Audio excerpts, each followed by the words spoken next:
Bienvenue encore une fois, chers téléspectateurs d'Iwachu Web TV.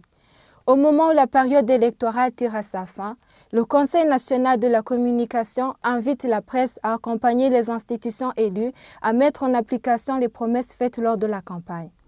Cette requête a été exprimée ce vendredi 10 juillet au cours d'un atelier organisé par le CNC à l'intention des représentants des médias burundais, des chargés de la communication de certaines institutions et les porte-paroles de certains partis politiques. C'est un reportage signé Abbas Mbazumutima et Fabrice Nzohabonayo.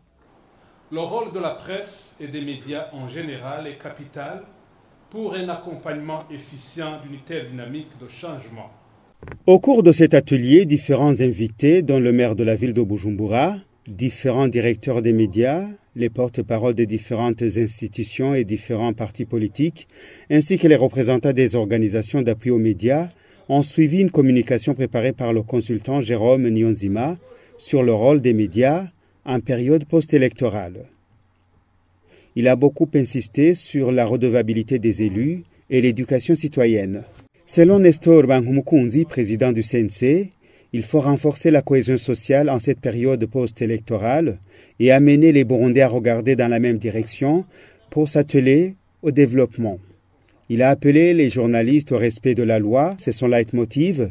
C'est au moment où certains journalistes sont confrontés à pas mal d'entraves dans l'exercice de leur métier. Évidemment, il y a des règles de jeu, il y a la loi qui est là, qui montre comment un journaliste exerce son travail.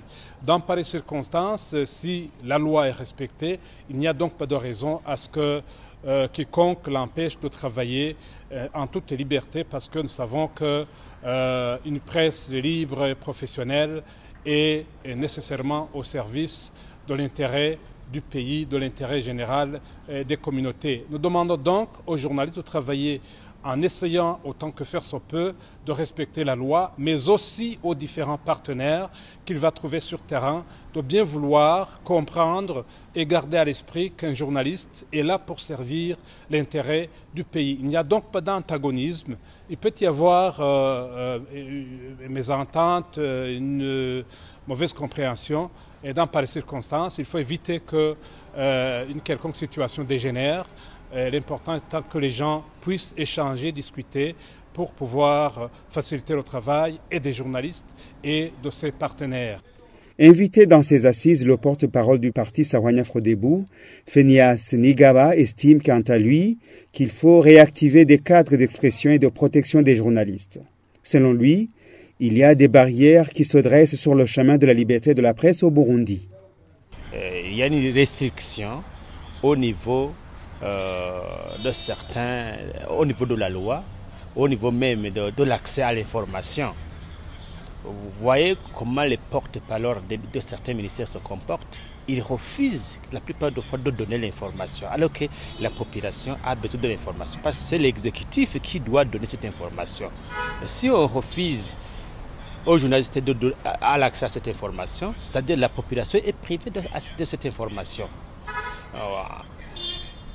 Si on regarde, il y a même des cadres qui n'existaient plus. Moi, je dis qu'ils n'existaient plus. Et il y avait l'IBJ dans le temps qui travaillait, qui mettait les journalistes ensemble. Il y avait le PEB pour l'autocritique. Je vois que ça ne fonctionnait plus. Tout ça, ce sont des problèmes qui handicapent le métier du journalisme. Donc, je viens de parler de quelques défis, peut-être les défis ne manquent pas. Il faut voir comment maintenant trouver des solutions à ces défis-là. Au CNC, il faut garantir la liberté de la presse. Il faut travailler en tant que régulateur et ne pas aller directement dans le travail des médias. Dans ses recommandations à la presse, le consultant Jérôme Niyonzima a mis un accent particulier sur des programmes privilégiant la politique d'inclusion, de réconciliation et de rapatriement, la reconnaissance des institutions et la diffusion des messages d'humanisation et non de violence. Merci Abbas Mbazumutima pour ce reportage et c'est ici que prend fin ce fait du jour. À la prochaine.